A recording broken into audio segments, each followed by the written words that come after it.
Winning Plays Podcast. Rich Levine, Brian, Robb. We are back for yet another episode. Robb, where do you think we are? Like, we got to be more than 200, or is that crazy? No, easily A lot 200. more than 200. I guess a lot more. Well, I'll go do a running tally, but it's been we're getting up there. Like But- we're like, well, how far back are we going? Are we talking big 3 days, or are we talking just winning plays days? right. That's the question. I guess we could talk about this forever. More importantly, there are very few times we have recorded when you have come back from Mohegan Sun after Paul Pierce's Hall of Fame induction. I think this is only our first time recording after that. You're in Connecticut. You spoke to Danny Ainge, actually, which is pretty cool. Leading up, did you speak to him while you're in Connecticut, or is that No, I spoke to him on the phone. He was not able to actually make the ceremony in Springfield on Saturday night due to a family commitment. But obviously, he was watching closely on TV for Paul and Bill Russell's induction, also, and Mike Gorman as well. So obviously, very very fun weekend from the Celtics standpoint for employees, a lot of people out there to support those guys. But yeah, I had a nice chat with Danny just about Paul's career in Boston, and just kind of they didn't come in together obviously to Boston, but Paul was very early into his career when Danny took the job, and they could have gone in a bunch of different directions together. So we kind of relived that and got some fun stories out of him. Totally. I like the fact that he still says we. I mean, I guess I can understand after that long, but I think it was maybe the last line of the interview, even where he says we wouldn't have Tatum and Brown if it wasn't for that Paul Pierce trade. It's just funny that he's still talking. Did you get a sense that maybe he's still involved in some of these conversations? I don't think he's involved. I don't think he's telling Brad what to do, obviously. But is Brad calling up Danny before he trades Kemba or before he trades for Hernan Gomez? I don't know if there's a level of importance it needs to reach before you might use your call to Danny. But do you think they're still in touch? Yeah, I mean, you definitely called before the Luke Cornett non-guaranteed deal for Cam. Obviously, yeah. But yeah, no, I think they made it clear, when Danny stepped away this offseason, I think he made it clear to Brad and ownership and stuff that he wanted to make himself available as much as the front office wanted him to. He wanted it to be, obviously Brad's show, and the rest of his staff that still remained there under Brad, it's going to be their starter. But he was very much, I think his phone was always on this summer from the sounds of it, and he definitely gave his 2 cents when asked from talking to him about it. And I only talked to him a little bit about the team stuff, but he seems pretty excited about what they did, and especially the young guys after summer league. A lot of guys said he picked that had injuries or have had limited opportunities, and now this year, a lot of them looked really good in summer league. So I think he is, I wouldn't say he's a consultant right now, but I would very much say that he probably knows exactly if they're doing anything major. Chances are he's probably heard about it and gave his 2 cents on it. Yeah, he wasn't like, man, Brad really cleaned up my mess pretty well. He didn't go that far, huh? I don't think he went that far. But yeah, it was clear that I think, looking at everything, this was a situation with financially and everything, that all those moves that were made, that some cleaning up had to be done in terms of fitting the payroll and getting guys on the same timeline and from just a positional standpoint. And Brad, I mean, as we talked about, I think he's kind of made the best of it with the rest of the front office here and trying to at least a group on paper that makes some sense. And again, we'll see how it translates under the new coaching staff and everything, but it'll be I think they've made the best of what was a tough situation this summer. Any fun stories from Mohegan? Did you guys have a chance? Who were you down? Were the other reporters and everyone down there, or was it not? So it was very sparse. So I went on Friday to Mohegan Sun, which is just a press conferences, and it was everyone came out for 15 or 20 minutes and took questions in person and via Zoom. I was in person, but to be honest, and Mark Spears hosted it. He did a great job. I mean, Mark, he has a good relationship, I feel like, with any player in the NBA from those days. So that worked out nicely in terms of that. And but there was only maybe 6-7 reporters in attendance in person for that. So and that's just not Celtics, but anybody? For anyone, yeah. Again, because this is like, so again, there's tons of reporters on Zoom, but yeah, no one with COVID and everything, not a lot of people are going to stuff in person right now. Man, you deserve a little something extra for that, for being in person, other Right? than COVID. But like I don't know, maybe a couple extra questions, maybe a little one-on-one. Geez, No. to go to So that length to support the NBA, and you just throw you in the pile with everyone else, all the Zoom people sitting on their couch. That's ridiculous. yeah. Well, that's again, this is the new situation right now with when COVID's around. Um, People can't make it. So yeah, I think when the season starts, if you're in person, you'll get priority in terms of being able to ask questions first and stuff, and you obviously have the opportunity to potentially get some one-on-ones this year. It sounds like, even though that nothing's been released from the NBA yet, Sure. in terms of how they're going to handle that stuff.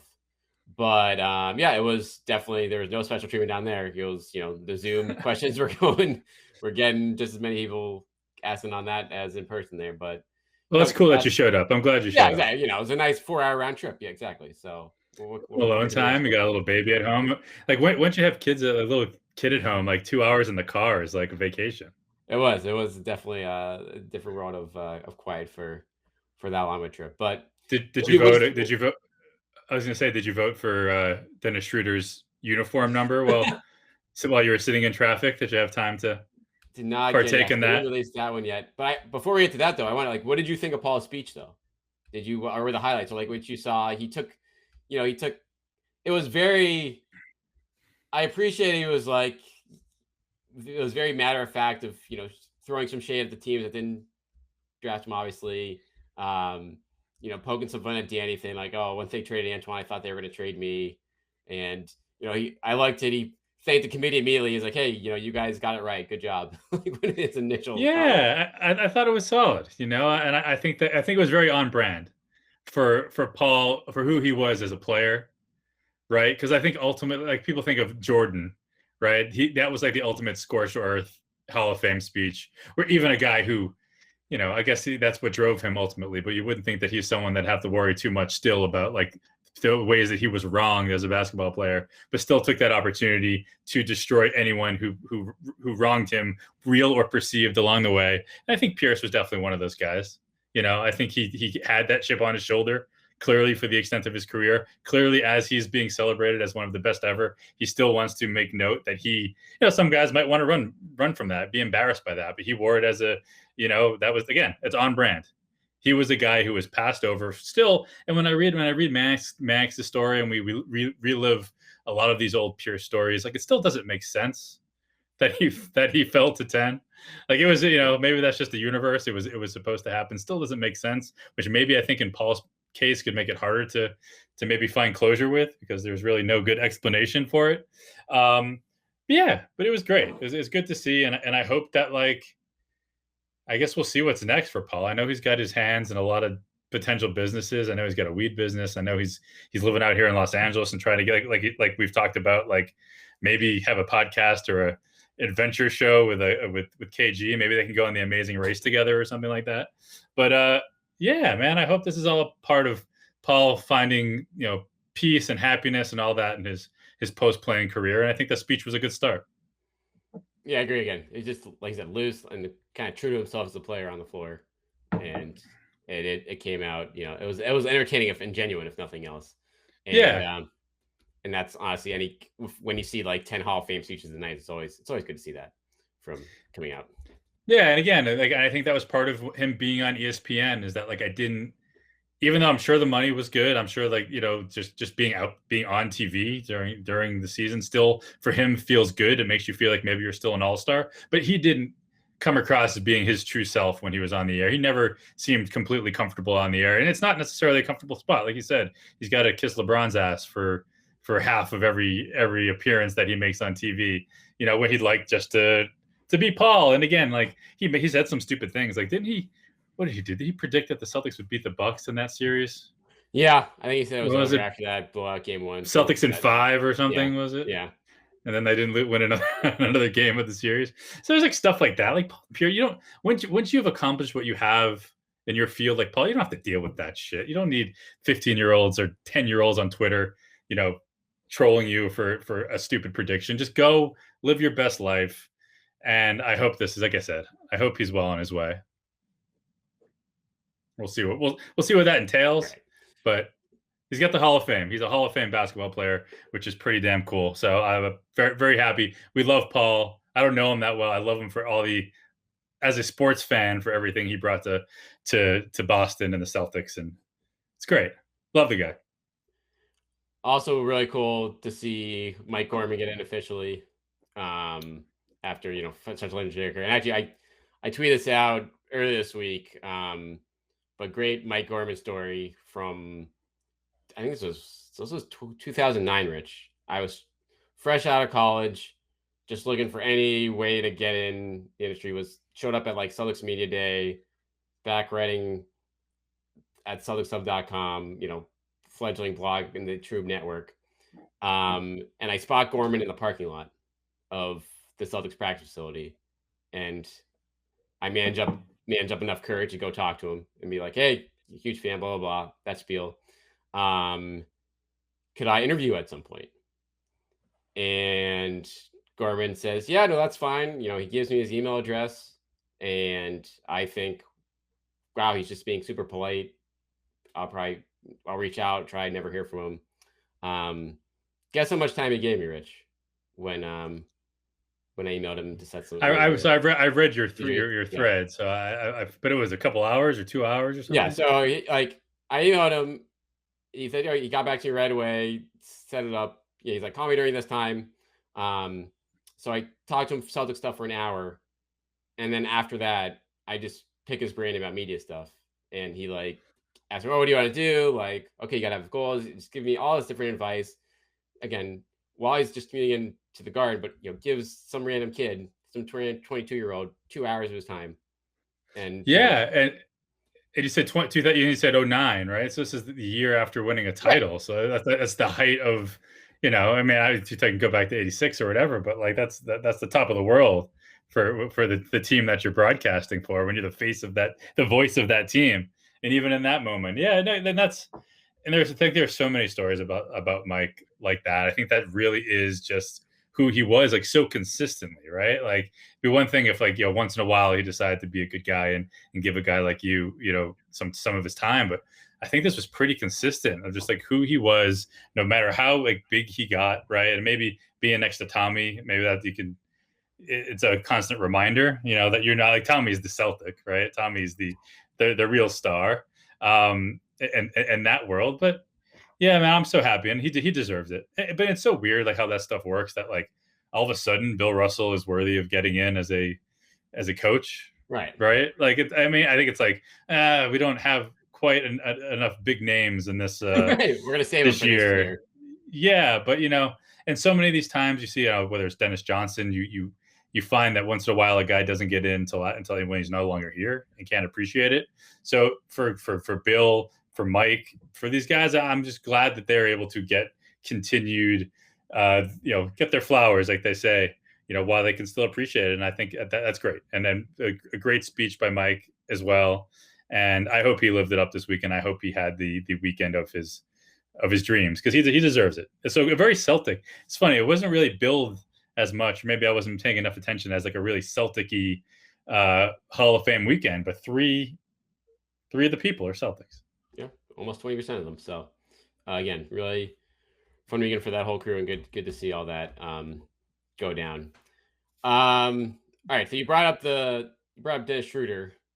Yeah, and speaking of Celtics greats, I think they should just give him Havlicek's number, by the way. Right? Yeah. What's the big deal? Yeah, come on. That can be arranged pretty easily, right? There are very few players that I would consider bringing down a number for, and I think Schroder is right up there. So just give him the number. Yeah. So, what did you think of that whole thing? Yeah. So the backstory to this, for people who don't know, is Schroeder's number is number 17 generally in his career, and that obviously is unavailable in Boston. And so Schroder is posting. He's if you follow him on social media, he's very much pushing his app. He's got his own app, DS17. And so I think as a way to push people to his app, he's saying, I'm going to let the fans choose my number for this upcoming season. And I think they got it down to 5 choices, and they're letting the fans vote on it right now.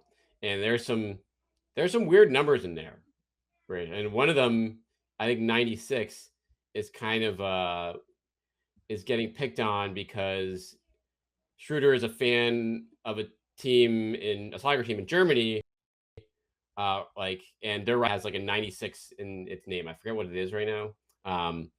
Hanover 96, something like that. So the fans of that team are pushing hard for 90 as to kind of a way to troll him, essentially. But the other numbers in play here, Rich, are 8, 71, 80, and 84. And so the voting wraps up here, I think, at the end of the week. A lot of those numbers have not been used before. What's your call here? So 71 is 17 backwards. I imagine that's what he's going for there. And obviously 8. I was just trying. I'm on his website right now, and I was going to try a vote, but apparently it's over. Unfortunately, your favorite number, which is 38, is already taken by Sam Hauser. He can't get a number from Sam Hauser. That's all. I mean, if you got a bigger contract, maybe you could pay him off. But now I was going to say, yeah, maybe give him some equity and DS17. Yeah. I'm trying to find out what DS17 even is. I see there's like a bunch of rifles on the double weapon XP. So it's fan tokens. So this is a little bit why I was not quite as excited about Schroder. Like, what the fuck? What is? I don't even understand what's going on. Maybe I don't know. He's got an app that he's doing. Just pick your number. You know what I mean? Like, clearly, if a rival soccer team can rally more support against you than your own fans will in picking a number, like, maybe this isn't for you. I don't know how much money. I want to know what the DS17. Again, it seems to be something. It's tokenized something or other. I don't know. My vote is to just pick a number. What are you gonna pick? But if it can't have 17, I don't know. I kind of like 8. 8's been a pretty popular number. So that was Kemba, right? It's Kemba. That was Antoine. 8 is I always associate 8 with Antoine. Yeah, but I guess 8 was Kemba too, obviously. Yeah, I'll go for 8 just because I don't know. I don't need to. Bring back employee number 8 ads. You can make some money off of that. Yeah, but 71. I don't really like those the crooked numbers, as they say. It just looks off. Like, I'm really enjoying the NFL right now. Like, now with the running backs and receivers and these linebackers, anyone can kind of pick whatever number they want. I like the way though the single numbers look. So I'm going to vote for 8 if I could, but. I agree. 8 easier to spot. Doesn't look, even though a weird number like in the 70s or 80s would stick out for the pack. And I guess Fournier kind of led this charge last season with what he had, like 94 or something like that. So maybe 33. Maybe he wants 33. I don't know. We'll see how that shakes out. And when the games begin, at Madison Square Garden. When is it? October? What is it? Do you know off the top of your head? I want to say it's the 20th or something like that. The 20th? Man, that's early. Anyways, when the Celtics take the court for the opening tip, you're up. Is Al Horford going to be back in the starting lineup? Is that that's been talked about. I think we saw plenty of the double big lineup last year. Yeah, we did. Know how that turned out. And good friend of the show, Zach Lowe of ESPN.com, who is usually very plugged in on Celtics things, suggested that Al Horford and Rob Williams are likely to be the team's starting front court. And particularly against the Knicks, you can see how that makes sense if they're starting Randall and Nerlens Noel or whoever, or Mitchell Robinson at center. That's a team you would certainly like to use 2 true bigs against. But can you clear it up a little bit? Like, so who's guarding Randall in this? Jaylen? Oh no, I think you put Al. I don't know. I think you put Al on. I mean, you do a lot of switching there, but in this scenario, Jaylen and Jayson, I think they're both gonna play 4 at various points of every game. I think, especially with like second units and stuff. But just to start the first 6 minutes of each half, Al can take 6 minutes of Randall or whoever powerful starting power forward they face that night, just to save some wear and tear off of Brown and Tatum and let them, not get beat up as much. We'll see. This might be a plan that blows up if Al just can't move well enough anymore to even handle a guy like Randall, who now can shoot the three pretty reliably, or any other big that can, Right. stretch the floor enough out there. But, as far as just protecting the paint standpoint, that's what Al, used to be able to do very well. We'll see what he has left in the tank right now, but that's something that they can, he'll be able to do just as well, if not better than Jaylen and company right now. Sure, and hopefully he can shoot as well, because you already have Rob Williams out there. You have Marcus Smart, who obviously can shoot at times, but you don't want shooting very much. So it would be tough if you don't have another weapon for those. Again, maybe it's just the first 5-6 minutes. Maybe it's the first 4 minutes of every game or every half. Right? We don't know. But for that time, you're relying on Al Horford to be an outside threat. Right. For sure. And you look at it where, again, this obviously did not work well in Philly, Al Horford at the 4. But it did work well in Boston, when there were those Baines or Tice or whoever, for the last couple of years before that. So I think it will be, maybe it's a situation where you see what it looks like in training camp and see did Horford and Rob Williams, did they really play much together at all? Like here, I know Rob was hurt for a lot of that, but I wonder, again, what just that, can you do the pick and pop with Al if you have Rob Williams down low? Because I feel like no, you want Rob being the roller in the pick and roll. So does Horford just turn into a spot up shooter, and does that defeat the purpose of having him in the starting lineup in the first place? Yeah, so Rob played 32 games, averaged 8 minutes, 8.8 minutes a night that season. So they probably didn't have. I imagine they spent a lot of time in practice together. I imagine that I think Robert has said as much, that Al was a mentor to him, and hopefully that can keep moving forward. But just me personally, I would much prefer Al in that role as the mentor than as the guy you're actually counting on to not carry the starting unit, but be part of a starting unit that you hope is going to, at least maybe be a top 3 or 4 team in the conference, But yeah, so I guess we'll see. And ideally, that's not who I want to be finishing, and I don't think that's probably going to be the case. No, they clearly won't be finishing. Yeah, so as long as that's not the case, and if Al's going to get 20 minutes anyways, maybe in certain matchups, that's the right move. But do you expect Al or Rob to finish more games? Man, I hope it's Rob. That's just me.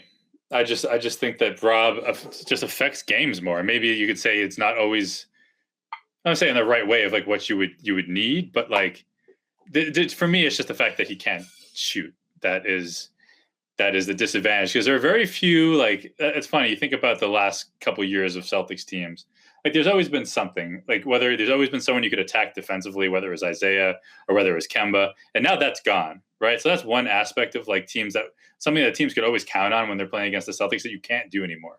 There's not that weak spot on defense, and now we flip it around offensively. The only weak spot on offense, or the thing that you could maybe attack, is the fact that Rob Williams isn't going to shoot beyond 15 feet. Right. And with Al, that's different. You are defending the entire, the arc and all that. You don't have that advantage. But for me, I don't know. I felt a couple of years ago when Al was here that he was on the way down. He really wasn't, close to the all-star caliber that he was, and nothing that we've seen since he's left should really change our mind. So I don't know. I want Rob out there as much as possible. Yeah, I think, it's a good sign for your future if it is Rob.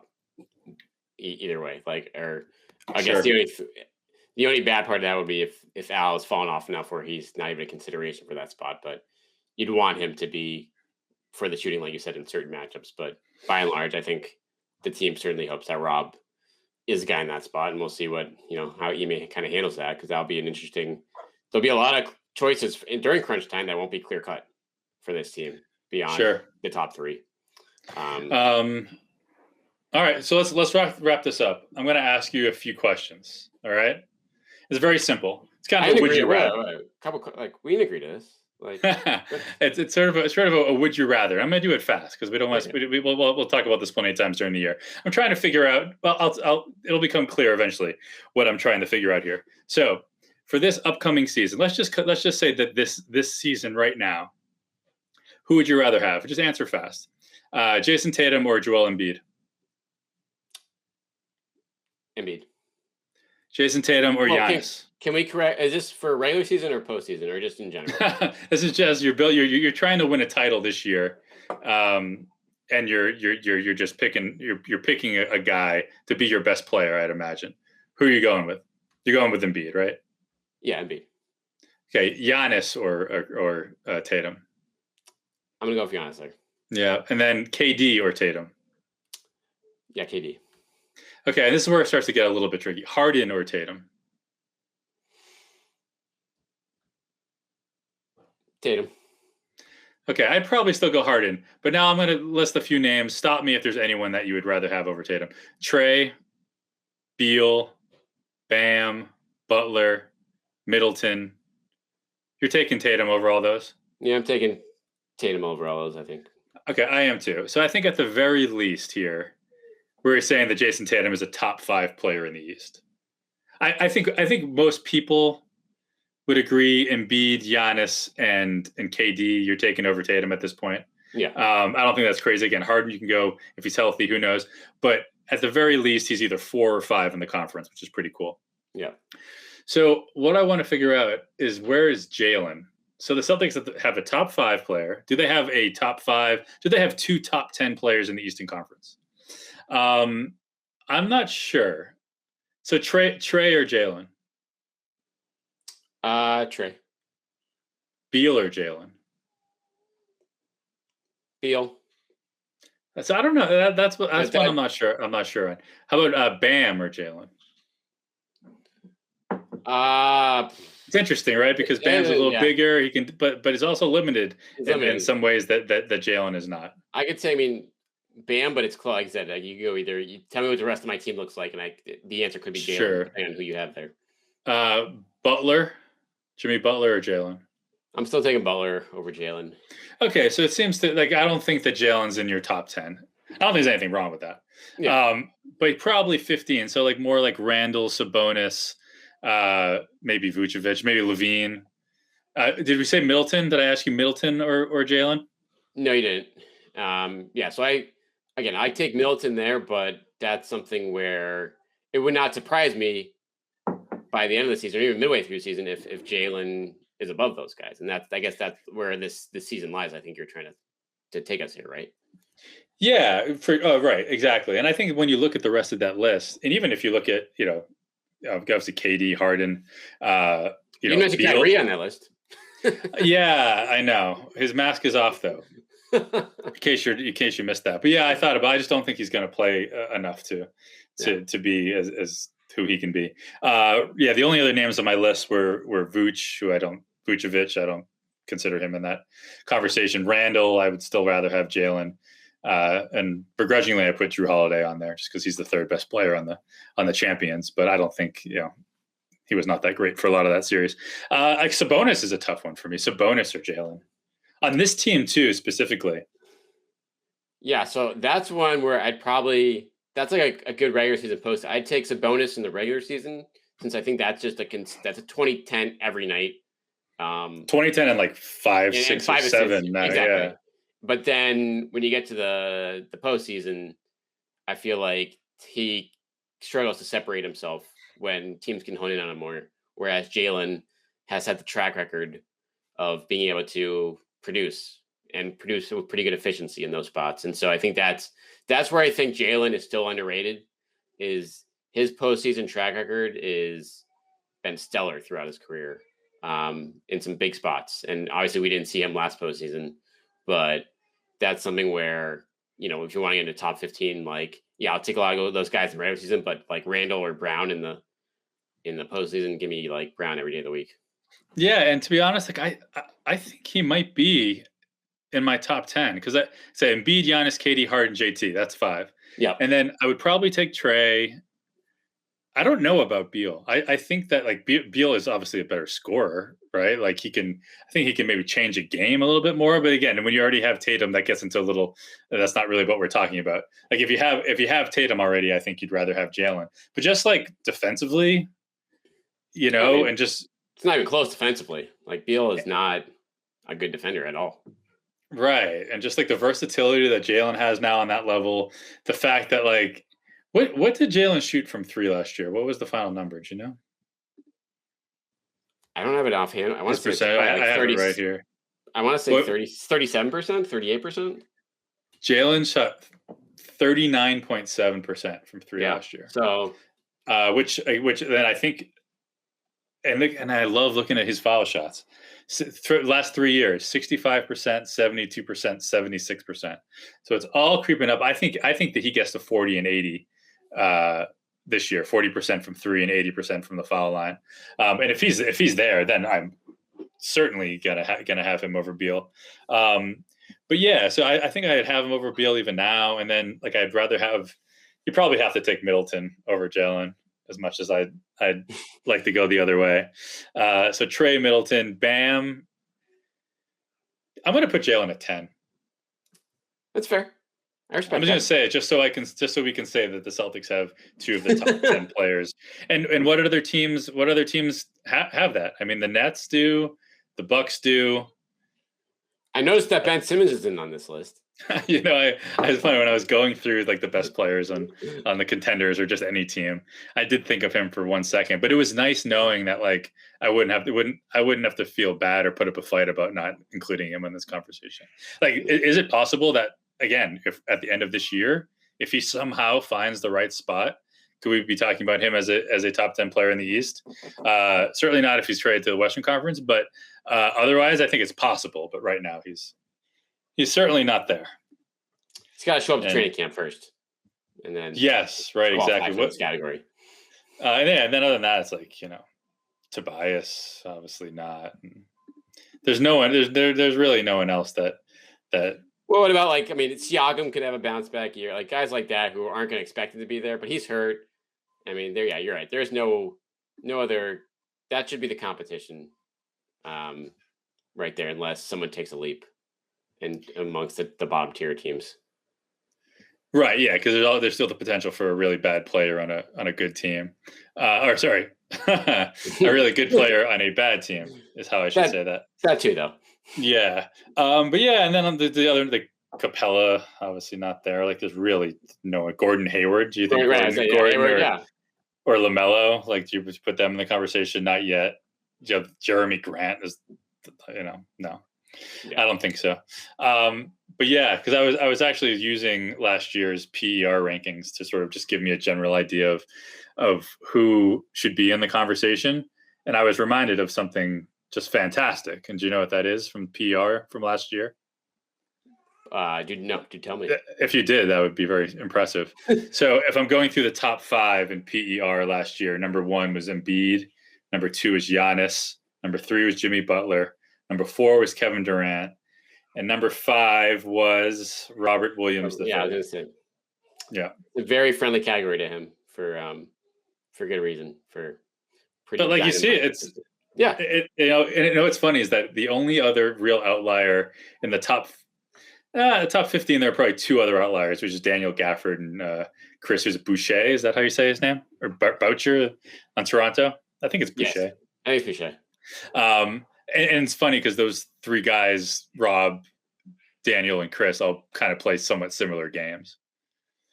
So there's something about that style, like the long shot blocker, high percentage of high field goal percentage, and they don't shoot outside the paint, so they make 70% of their shots, and then they get a lot of rebounds and blocks, and that's the road to good PER. So that's what those guys do. But again, if you do that very well, you can be a very important player for your team, and that's what the Celtics want. So what do you think? How many more of these like really like dog days of off-season podcasts do we have left? Like I think it's one. Just one, maybe next week? Next week, and then we got training camp. Training camp starts in 2 weeks, and then we're gonna have preseason games in 3 weeks. Okay. So I'm ready. I mean, that's good. We need something. I appreciate anyone who's sticking with us through the off season, and just certainly like at this point in a podcast, we appreciate you very much. And yeah, we're ready to talk about some real basketball. We are, and we're saved right now because in a regular off season, we still have a month more of the off season right now. But the August free agency helped us out there, saved us from a month of nothing. So, although on the flip side, having the Celtics go out in the first round is not. That's ideal. true. That's true. But they decided to shake things up and make things give us plenty of content. Yeah, we can't complain about that. Cool. All right, man. That'll do it. Follow us at Winning Place Pod on Twitter.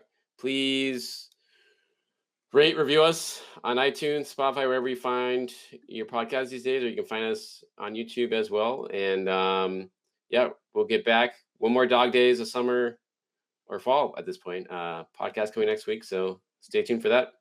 What's that? Florence and the Machines. The dog days are over. That's what we'll be playing next episode. Can't wait.